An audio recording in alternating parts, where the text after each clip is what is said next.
It is impossible to imagine that the world would end so suddenly. It was not that long ago when King Simbushin had honored the victorious commanders of the Burmese army at the royal capital of Ava. Chinese muskets, armor, and a Yotian treasury had laid before the golden throne.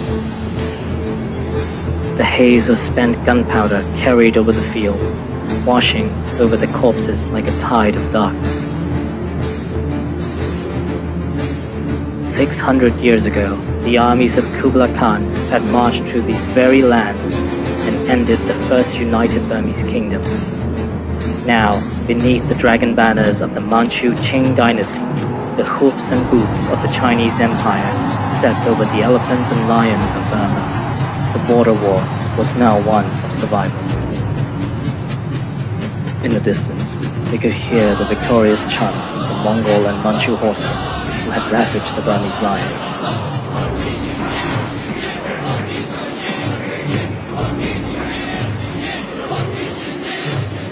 In 1767, after the imperial expedition under Yang Yin-ju had been annihilated at the Gangdong-Bamul corridor, the Burmese commander-in-chief, Mahasipu, led a mopping-up operation to retake the remaining pockets of Qing garrisons and invade Yunnan itself.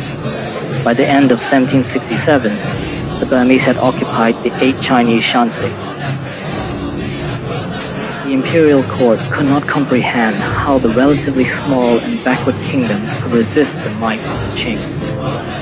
While it is easy to see the Chinese being arrogant, a quick glance at the two nations' military indicates why the Qing felt that way. The peacetime Burmese Royal Army only consists of a small standing force that guards the capital, the Royal Household Guards, and a few dozen regional regiments. These regulars serve primarily as musketeers and heavy cavalry. In times of war, the army was boosted through conscription. The nobility, gentry, and village leaders provide a certain quota of men. The vast majority of these levy troops are infantry. However, some settlements and regions provide specialized troops, such as cavalry, artillery, elephantry. The Qing military, on the other hand, is a formal bureaucratic institution. The Qing dynasty had been founded through the Manchu conquest of the Han Ming Empire in 1644. The highly organized Manchu 8-banner armies were instrumental in the conquest. Despite the name, there were actually 24 banner armies, 8 banners each for the Manchu, Mongols, and Han Chinese. The remaining Han Chinese troops from the Ming military were reorganized into the Green Standard Army, which formed the bulk of the Qing forces, with the banners serving as the empire's elite. That a largely peasant army had defeated one of the most organized forces on the continent at the time would have been humiliating. Furthermore, the Green Standard Army was not only defeated twice, but had been defeated while the bulk of the Burmese army was still fighting in Ayutthaya. The Qinglong Emperor could not comprehend how they could be defeated like this. He decided it was time for the Manchus themselves to enter the stage. They had always seen themselves as conquerors, and the Han Chinese as a conquered people. Even though it was really the disease and underpreparation that defeated the Han Green Standard Army, the emperor was convinced it was the low battle-worthiness of the Han Chinese that resulted in the failure. In mid-1767, the emperor appointed one of his son-in-laws, a veteran Manchu officer, Ming Ri, as governor of Yunnan, Huiju, and commander of the Burmese campaign. Ming Ri had seen battle against the Turks of Central Asia and commanded the strategically key post of Yi in modern-day Xinjiang. Elite Mongol and Manchu troops from Manchuria and northern China were brought down. Thousands of troops from the Green Standard Army and Taishan militia were called upon. Entire provinces were mobilized to provide supplies and equipment for the invasion. Ming Ri took the threat of terrain and disease very seriously. He planned the invasion to take place in the winter months, where the presence of disease was thought to be less prevalent. Although highly favored by his Mongol and Manchu troops, cavalry forces were to be kept at a minimum, with the infantry forming the bulk of the army, as Burma was mostly a jungle and hilly country. In November 1767, the 8 dragon banners were unfurled, and 50,000 imperial soldiers marched down towards Burma. Despite the fact that the largest invasion of Burma since Kublai Khan was heading towards them, King Simbushin and the Burmese court were only looking eastward.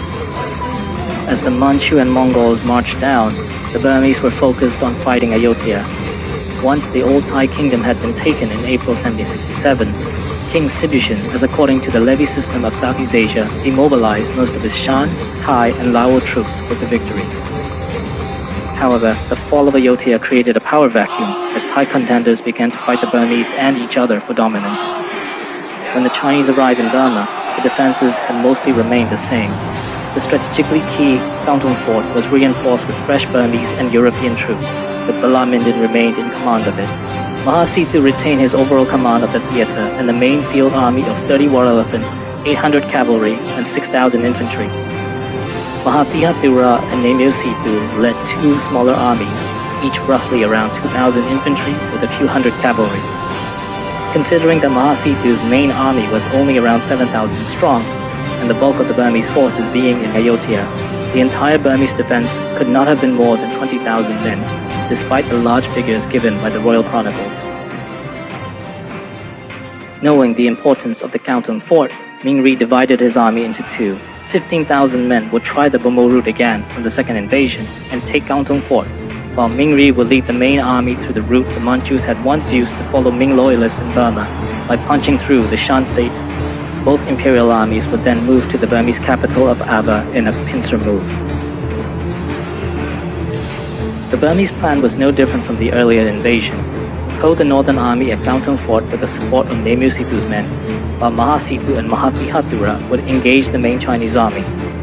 The war officially began with the northern Chinese army capturing Bamo easily and trapping the garrison at Kangtung fort. In 8 days, Mingri broke through the Shan militia and occupied Tay Nui and Thi Bo. In December, Mahasithu and Mahathihathira's armies approached Mingri's forces. After 2 decisive victories, the Burmese confidently approached them. While Mahasithu faced Mingri's main army, Mahathihathira took his men to take Tay Nui and knock out the supply depot and leave the Chinese to wither away in the deadly Burmese weather. The Burmese vanguard, upon seeing the Chinese lines in Gote Gorge, Thi Bo, attacked. They were met with fire and lead. Chinese muskets and cannon fire tore the vanguard apart and shattered the attack. Checked by this disastrous attack, Mahasithu waited for his entire army to arrive, then attacked the nearby outpost to draw the Chinese into the field. War elephants and hardened infantry led the attack. Unlike in Kangtung, the Chinese did not panic and instead focused their firepower on the elephants. Despite their shock values, the elephants panicked easily, and heavy fire soon broke the elephant ranks. The Burmese infantry, however, continued their charge, led by bare-chested and tattooed berserkers. Despite the fearsome sight before them, the Chinese infantry locked their shields and lowered their pikes. As all the Burmese forces became engaged, their cavalry rode around to flank the Chinese spearmen. Mingri watched the scene unfold and smiled. As Bamar and Manipuri riders galloped, horns blared around them, and red caps and dragon banners suddenly filled their vision. Armored cavalry suddenly burst out and smashed the Burmese horse, breaking their formation immediately. The Burmese were excellent horsemen, and the Manipuris were even better, but all accounts agreed the superiority of the Chinese cavalry.